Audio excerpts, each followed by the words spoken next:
नमस्कार प्रिय विद्यार्थियों, आज की ऑनलाइन कक्षा में एक बार फिर आपका स्वागत है। आज हम लोग प्रारंभ करते हैं आपकी जो लास्ट यूनिट है, फोर्थ यूनिट में। आज हम जो फोर्थ यूनिट प्रारंभ कर रहे हैं उसमें सामाजिक विधानों के बारे में बात करेंगे। अभी तक हमारी फिफ्थ यूनिट लेकर के फर्स्ट, सेकंड और थर्ड ये कंप्लीट हो चुकी है और फोर्थ यूनिट हमारी जो लास्ट यूनिट बची है इस प्रश्न पत्र की, उसके बारे में आज यहाँ पर हम चर्चा करेंगे। यूनिट है सामाजिक विधान, अर्थात सामाजिक विधान क्या है, क्यों सामाजिक विधान बनाए गए, उनकी क्या आवश्यकता थी और उनके क्या उद्देश्य रहे, इसी के आधार पर सामाजिक विधानों के बारे में यहाँ पर हम चर्चा करेंगे। चूंकि कोई भी समाज हो, किसी भी प्रकार का समाज हो, उसमें समाज कल्याण के लिए सामाजिक सुधार और सामाजिक कानूनों का बहुत ही महत्वपूर्ण भाग होता है। ये चीज सभी लोग जानते हैं। समाज को, पूरे समाज को एक सूत्र में बांधे रखने के लिए समाज में प्रारंभ से ही कोई ना कोई नियमों की आवश्यकता हमेशा से महसूस रही है, होती रही है और आगे भी होगी। और हम ये जानते हैं कि जो नियम है उनको पहले प्राचीन समय में प्रथा के नाम से जाना जाता था, उनको प्रथा का नाम दिया गया था। और इन नियमों का या प्रथाओं का जो निर्माण है वो समाज की व्यवस्था को क्रमबद्ध रूप से संचालित करने के लिए किया जाता था। राज्य में क्या है, राज्य में कानून बनाने पर बहुत सी प्रथाएं यथावत रूप से विद्यमान रही हैं और यही जो विधाएं हैं आगे चलकर बाद में सामाजिक विधान का ही एक प्रमुख कारण बन जाती हैं। और क्या है, जिसे रोकने के लिए सामाजिक सुधारक समय समय पर समाज सुधार आंदोलन समाज के सुधारकों द्वारा किए जाते हैं, जिनसे प्रभावित होकर ही कुछ अधिनियम बन जाते हैं और जो ये अधिनियम बनते हैं यही आगे चलकर सामाजिक विधान कहलाते हैं।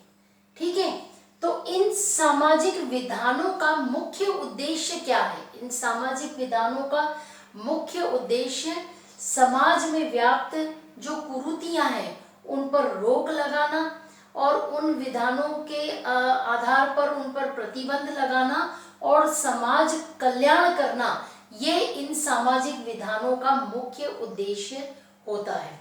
ठीक है, तो आखिर में सामाजिक अधिनियम या विधान बनाने के क्या औचित्य रहे, क्या कारण रहे जिनके कारण इन नियमों को बनाने की आवश्यकता रही? तो हम लोग ये देखते हैं कि समाज में जिस प्रकार से परिवर्तन होता है तो समय समय पर परिवर्तन के साथ में कई कुरीतियां, कई अप्रथाएं, कई ऐसी समस्याएं समाज में आती हैं जिनको देख करके, कोई ना कोई कारण देख करके उसके विरुद्ध, उस हिंसा को रोकने के लिए कोई ना कोई एक नियम या अधिनियम, विधान बनाने की आवश्यकता समाज में महसूस होती है। जैसे उद्योगों को लेकर के हम बात करें तो औद्योगिकरण के बढ़ने के कारण क्या है, निर्धनता और बेरोजगारी बढ़ती रही, या फिर समाज में एक प्रभुत्वशाली या शक्तिशाली वर्ग जो रहता है, जिसका प्रभुत्व रहता है, वो हमेशा से निर्बल वर्ग को उसका शोषण करता रहता है। तो निर्बलों के संरक्षण के लिए उनके लिए कुछ विधान बनाए गए, या फिर विवाह से संबंधित या बाल विवाह से संबंधित ऐसे कई समस्याएं समाज में देखने को मिली, जिससे देख करके कुछ अधिनियमों को बनाने की आवश्यकता महसूस हुई। भारत में जैसे जैसे समाज में विकास होता गया उसके साथ कई समस्याएं दिन प्रतिदिन उदित होने लगी और समय समय पर समाज सुधारकों के प्रयासों से सरकार ने जन कल्याण के लिए एवं कुप्रथाओं की समाप्ति के लिए विभिन्न सामाजिक अधिनियमों की रचना की।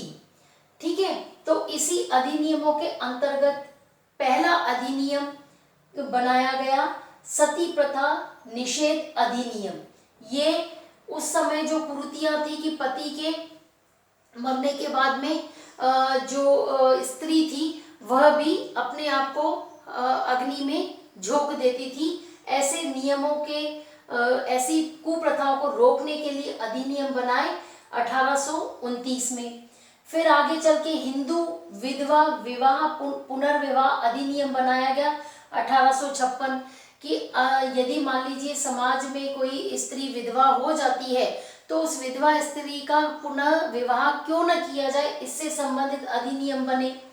विशेष विवाह अधिनियम यानी कोई समाज में ऐसी कौन सी विशेष परिस्थितियां हैं विवाह से संबंधित, उसके अगेंस्ट में एक अधिनियम बने 1872, 1923 और 1954 में। ऐसे ही बाल विवाह निरोधक अधिनियम बने। बाल विवाह निरोधक अधिनियम क्यों बनाने की आवश्यकता पड़ी कि बहुत ही कम उम्र में बच्चों का विवाह कर दिया जाता था, उनको रोकने के लिए अधिनियम बने।